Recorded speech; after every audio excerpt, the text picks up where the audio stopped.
All right, it's time for another Tuesday training. We do this every Tuesday at 12 p.m. Eastern, 9 a.m. Pacific, and we are teaching you how to build your business, whether you're a producer, an agency builder, whether you're straddling both sides of the fence, and regardless if you're full-time or if you're part-time trying to build the bridge to full-time entrepreneurship and involvement in your particular business, these trainings are for you. We got a really good training today, but before we do that, we always like to review what we did last week. Last week we covered control the conversation. It is so important. If we can open, continue, and direct conversations, we create outcomes. Those outcomes sometimes will be good, bad, or even ugly, but we take the good ones and we continue on, concentrate on the yeses, don't worry about the nos. That was how to stop talking and start closing. What does that mean? By asking questions, by positioning yourself as an authority, as a trust figure, you can control the conversation without saying much. And that's really the key to last week's training. This week, we're going to be talking about follow up that actually converts. Most people in our industry don't follow up. And so, obviously, if you're not following up, the outcomes are going to be slim to none. Follow up is going to separate high earners from low earners. So, what is the framework? What are we saying? What is the timing? What do we really need to know about follow up to make this something that actually converts? I want you guys to leave here today with the ability to shift from that mindset and also the corresponding activity of just, I followed up for the sake of following up because I know I have to or I should, to actually, hey, I re-engaged and moved the deal forward, move the conversation forward, move them to the next pipeline block, whatever it might be. But it's not just the task itself, it's the task that also ends in results. So not just I followed up, but I re-engaged and moved the deal, the conversation, the partner, the prospect, whatever it might be, forward. That's really where the beauty of follow-up is. So we always want to start with a reality check because most agents automatically have a preset mindset that, hey, this person's not interested. You need to ditch that mindset because that's going to make this process a lot harder. What you want to try to get into is understanding that the truth is they're probably just not engaged. So preemptively get the mindset away from no, they're not interested. They're going to be upset that I'm following up to, hey, this next follow up could produce a client, could produce a partner, could produce something that's valuable for my business. The core principle here is money is not necessarily in the lead. Now, let me preface that with leads are the lifeblood of your business. And we have training about lead generation, but it's not necessarily in the lead. If you're creating leads, it's in the follow up. So the lead gives you somebody to talk to, something to talk about. The follow-up is taking that general interest and creating a more specific interest. And that specific interest leads to, discovery meetings, applications, but ultimately for you as the agent, it leads to what we call payday. If you don't follow up, guys, I guarantee you in this industry, somebody else will. If somebody's looking for insurance, retirement planning, and they're out there looking, there are a ton of different agents out there they're willing to be aggressive, willing to follow up. So once again, if you don't follow up, somebody else will. And what you'll find is if you haven't followed up with somebody in a period of time and you've gone weeks and you follow up with them, oh, you've already got that taken care of. Why? Because you missed the boat, guys. So if you create a lead, value that lead in terms of the ability to follow up and create outcomes. Not interested can be an outcome if you've done your job, but just having it sit there, mature to the point that it becomes stale, that's not a successful follow up. Why follow up fails? Why are so many agents in this industry failing with follow up? Well, because it really comes from the real problems with agents in this industry is they have no system. They just don't have anything they can rely on that's systematic, that builds a framework for them to follow. Obviously, we do on our team. That's not the purpose of today's training. Outside of no system, there's no timing strategy. What is the timing pattern? What is the framework of getting back in front of potential partners or clients?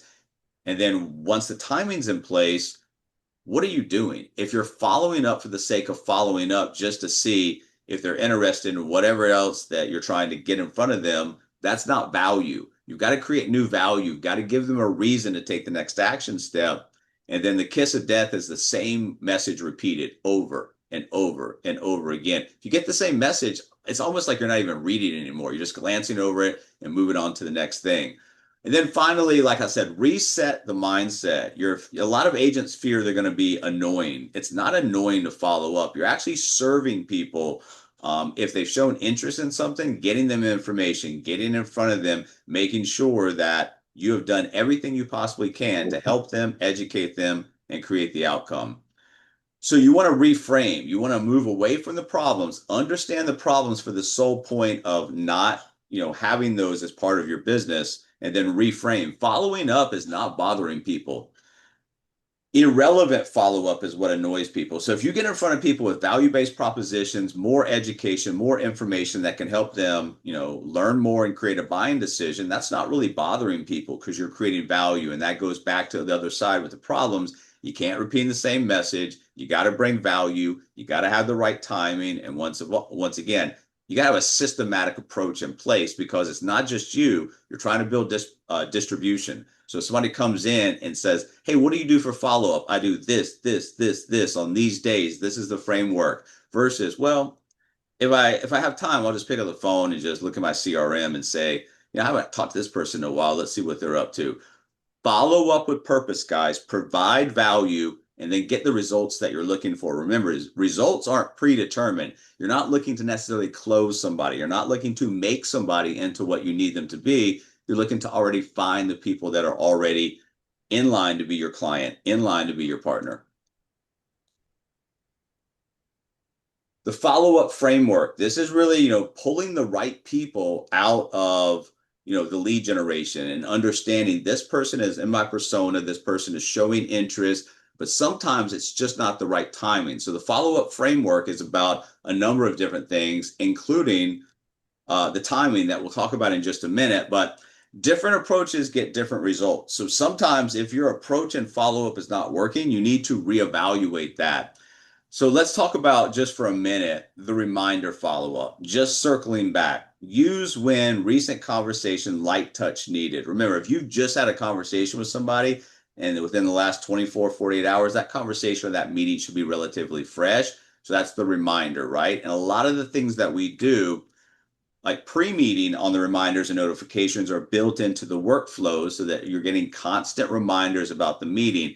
Post-meeting, you have some automated follow-up as well, but you also want to add the manual touch. Remember, it's high tech, high touch. It's a combination of automation and what you can do manual on a personal level. Value follow-up, bring something new to the table. Examples of this, there's like insight, strategy, video, case examples, something beyond just the typical follow-up for the sake of follow-up. It's value based. And if you bring value to the table consistently, what you'll find is more and more people will raise their hand, get back in front of you, get back on your calendar, everything that you're looking for to create the outcome. And sometimes you haven't talked to somebody, or maybe stuff's going out and they're not responding. You need what's called a pattern interruption follow-up. You need to break the cycle of monotony of messages going out that aren't getting a response. Humor, direct honesty, different angle. This is where you can actually put a little of your personality in, test stuff depending on your personality, what you're comfortable doing. But this is an example of just really sending something out there to break the monotony, get that pattern interruption, get them to stop and actually digest the information for a minute. The rule here is every follow-up must have a reason. And really, guys, goes beyond, well beyond this. Everything you do must have a reason, must have a goal in mind. No matter if you're calling, direct messaging, texting, whatever it is that you're doing, it has to have a goal. It has to have a reason. What are you trying to accomplish with X, Y, or Z? Whatever it is that you're trying to do. And then we move on to what to say after no response. So in the automation or sometimes in the manual message, it just falls on what we call deaf ears, meaning that our blind eyes, if it's text, whatever you want to call it.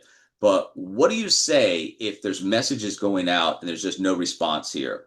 And that's a typical problem in our industry, right? So the simple follow-up ladder is a series of touches. And if you understand the automated workflows and communication workflows and something like Go High Level, this stuff can be created and then you can just put people on workflows.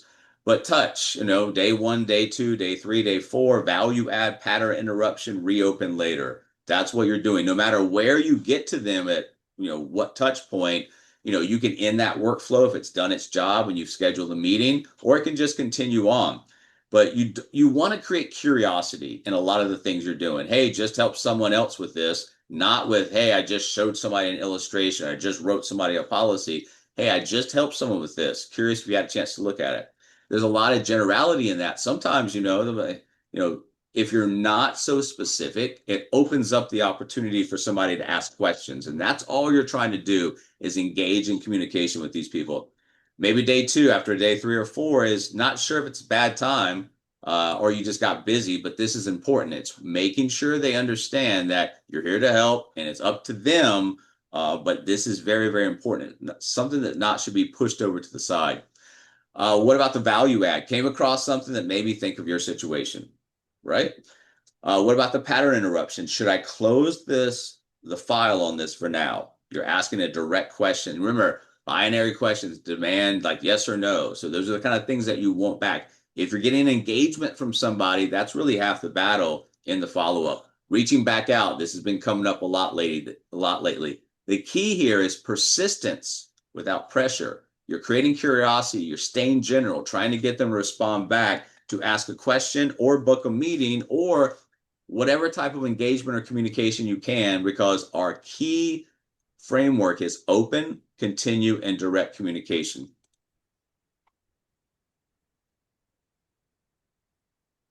Staying relevant without being annoying. This is the fine line that we all have to straddle in this industry, the financial industry, insurance industry, retirement planning industry.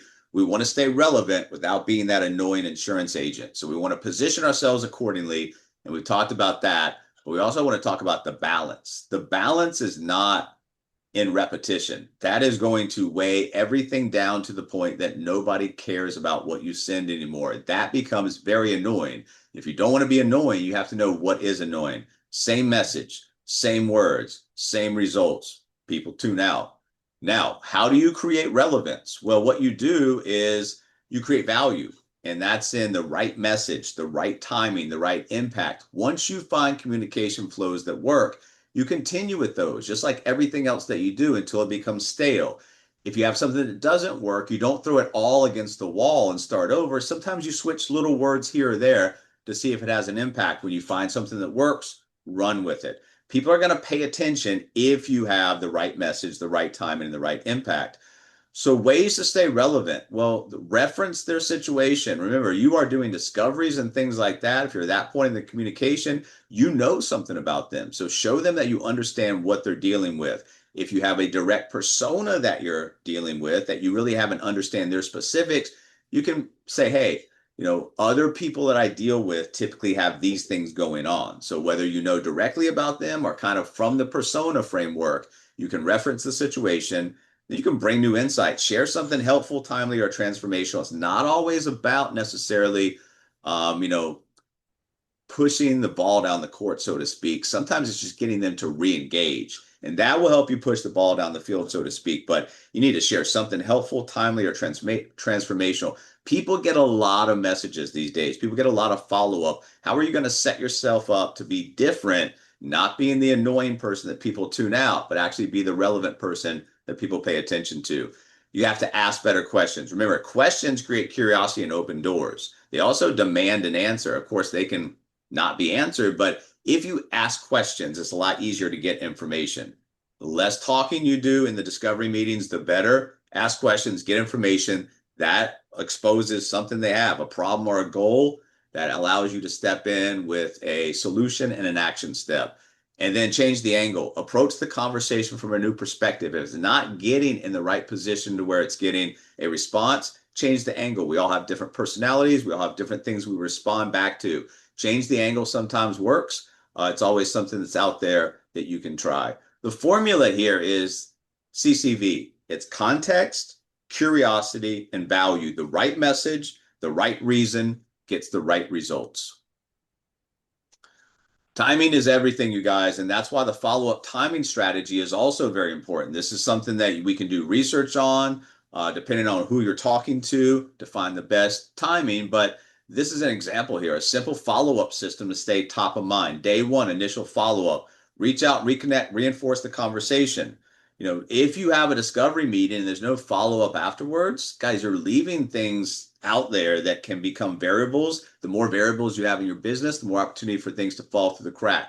That's growth, revenue, income, everything that you're looking for. Day three, the check-in, short check-in to stay on their radar and show that you actually care. Remember, you are serving people. You're not selling people. And when you understand that, your mindsets should shift from commission to mission. And then day 5 through 7, maybe value add at this point. Share something valuable, helpful, or relevant to their situation. And then by week 2, if you're not getting any response, not moving the conversation to the next action step, get in with a pattern interruption. Try a different angle to break the cycle and re-engage them. And then ongoing. Sometimes it's just not the right timing. So you want to continue to stay in front of the people. Now, if they say stop or unsubscribe or any of that, that's fine. That's an outcome, right? And we've done with that. But if there's no responses, then ongoing could be weekly, bi-weekly, whatever it might be. Stay consistent with weekly touches. Try to restart the conversation. The rule here is consistency beats intensity. Have you ever had, shown interest in something, they just overload you with text messages for like 3 days and they stop? That's intensity. The consistency was not there. You want to be consistent. You also want to be relevant. So small, consistent actions over time create big results. We preach that in every part of our professional and personal development. Follow-up is no different, guys. And then the pipeline itself. So when you have a pipeline, and what do we mean? Well, you have something that you're trying to push people through. Pipelines determine, where they're at and where they need to go. So where they are determines really what you say. So a new lead right here, that's light curiosity. Start the conversation with a simple, low pressure question. Questions are great, guys. Adopt a lot of questions into everything you do. Your verbal communication, your text, your emails, everything you do, lots and lots of questions. And then engage conversation. Move towards the appointment. If at this point your main goal is to schedule the appointment, then that's everything that you should have in your mind to do around everything you send, whether it's a voice drop, whether it's a phone call, whether it's text message, direct message. What am I trying to do here? Trying to move them towards the next step, which is an appointment. Now, what if they have the old no-show? Now, we talked about this before. You want to decrease the number of no-shows and increase the number of reschedules and cancels.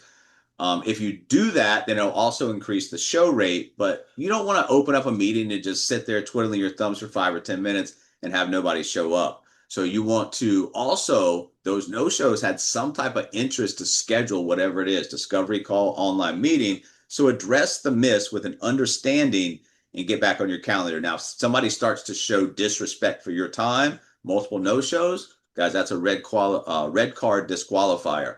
And then what about if you ghosted? This is where you come with the pattern interruption. You haven't heard from somebody in a while. They're not responding to anything. Break the silence with a different angle or unexpected message. Remember, interruption. So they're going along and then you have a pattern interruption.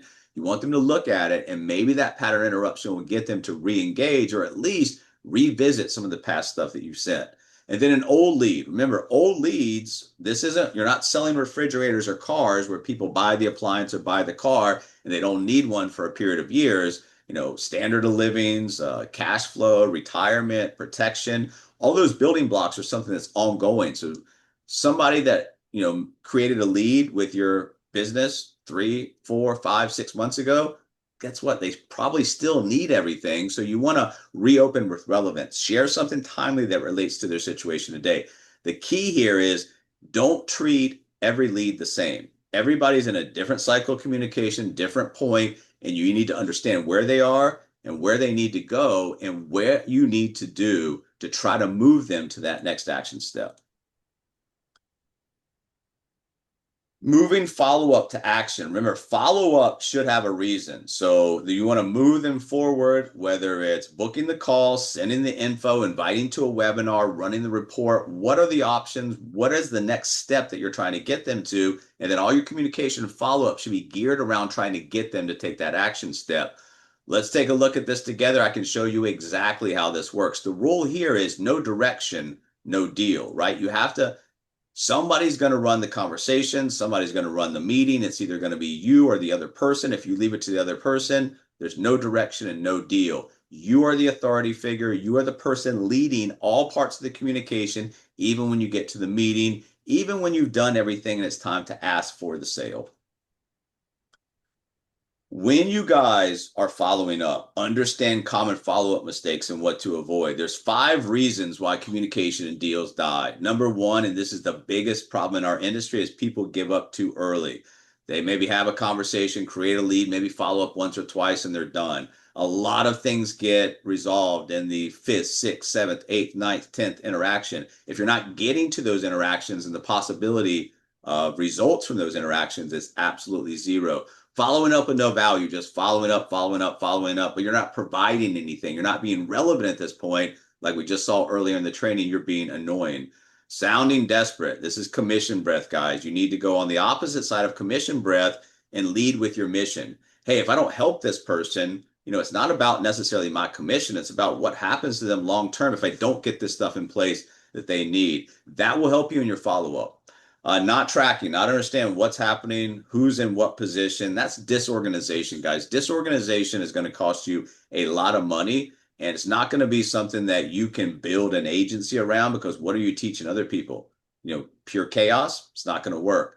And then no system. These are the 5 big reasons that people, don't create the kind of results they're looking for. Most people don't lose deals. They just abandon them. And so when you look at separating high earners from low earners, big builders from ones that are struggling, a lot of it's in follow-up and organization. So what you want to be doing all the time, daily follow-up system. What are we doing here? Well, when you're starting conversations, that's extremely important. Remember, new people, new CRM contacts, all of these things, you're building your list, talking to new people, contacts equal contracts. So new conversations, but not with everybody. Starting the right conversation with the right people. You're not just out there trying to talk to anybody who will listen to you. It's the right people. That comes from the persona. Then it's the follow-up, 5 to 10 consistent follow-ups. That's going to help you create results. Also helps you get better and more comfortable at doing that. Now, how much of this can be automated? Probably about 80%. And that's where Go High Level, the pipelines, the workflows all come into play to help you create systematic automation that you can help not only teach other people, but it's going to help you concentrate and aim your manual efforts into the things that absolutely need you to come in and do it at that moment. And then ultimately moving people forward, move 3 people forward. Progress is the goal. It's not the end outcome. It's just moving them to the next step. If you move them to the next step, ultimately that's going to create outcomes.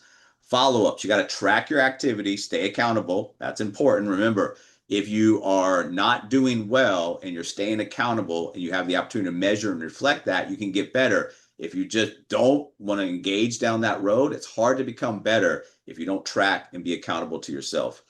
And then responses. What you're looking at is you're measuring engagement. You're looking for trends. What's working, what's not working. Throw fuel on the stuff that's working. Maybe back off the stuff that's not working. Make small incremental changes. Test it again. And then also you want to track appointments set. This is where deals are created. This is where all of the things that you do leading up, the kind of rubber hits the road, so to speak. This is what creates revenue. This is what creates income. This is what's going to create production and agency growth.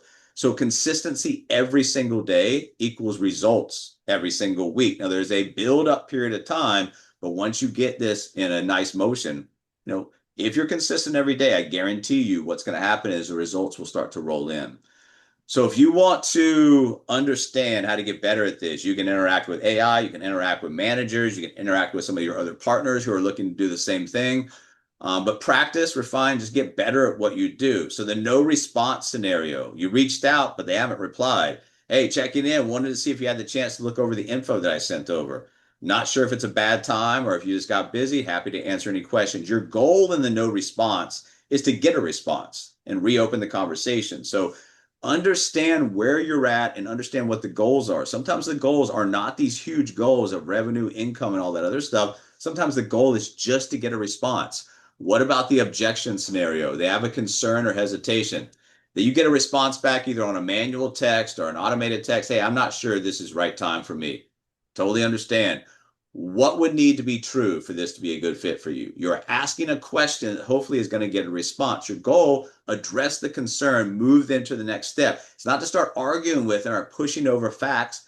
Ask a question. Hey, what would need to happen for this to be a good time? And guys, when somebody says things like, I need to think about it, really what they're telling you is, I need to stop thinking about it because I just don't want to. So understand the psychological objections, what people are thinking in their head, and then how to either overcome that or sometimes preemptively overcome that when you've heard it enough time. And in the re-engagement scenario, it's been a while since you last connected with them.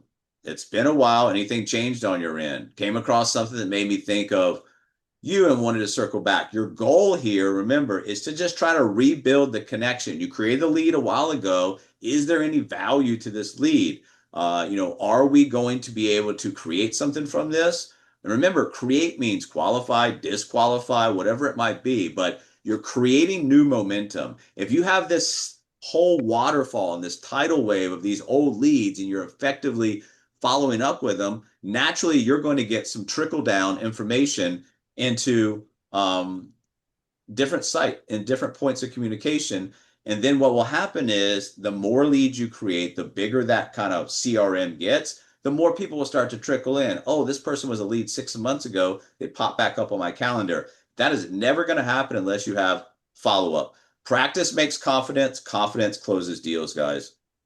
So the close and challenge for this week, what I want from you guys to take away from this is just get into a rhythm of activity. Follow up with every conversation. Don't leave money on the table, because if you leave money on the table, that's leaving other advisors, agents, coaches to come in and take the early work that you've done, pick up on it, and monetize that. Use different angles, change your approach, stay relevant, and then track, measure activity, find out what works. So, create, and you can all see these are creating pipelines. Remember, pipelines in your CRM are opportunities. Opportunities give you an aerial view of what's happening to see where people are, where they're stuck, where they are exactly in the communication cycles. Create pipelines, monitor the pipelines, create automated workflows, and then step in. You don't need more leads necessarily. Now, if lead generation is zero for you right now, obviously that's a problem you have to overcome, but you need to work the ones that you already have in a better, efficient manner.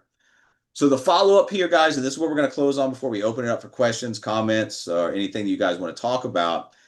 What you do after the no reply determines your destiny. So high earners and big builders, they're going to follow up relentlessly, guys. If you look at some of the people online who show like themselves or their agency making calls, they're following up, guys, and they're following up 6, 7, 8, 9, 10, 11 times to get the outcome. They stay top of mind. They provide value. They ask better questions. They keep conversations alive. They close more deals, and they build pipelines that actually grow. More conversations, more opportunities, more wealth.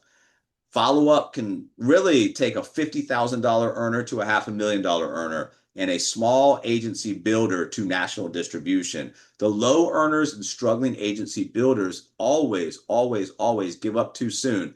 They follow up once, if at all. They sound needy or boring. They don't offer anything new. They let prospects forget. They miss closing. They miss easy closings. Their pipeline dries up. Fewer conversations, fewer opportunities, less income. It's not a hard equation to actually figure out from an aerial view. It's just putting the pieces into place and staying consistent. Your future is decided in the follow-up. More follow-up equals more trust equals more deals equals more freedom. The difference isn't talent, guys. I will tell you that. I've seen that over the past years far too many times. It's not talent, it's tenacity. Follow up, stand out, cash in.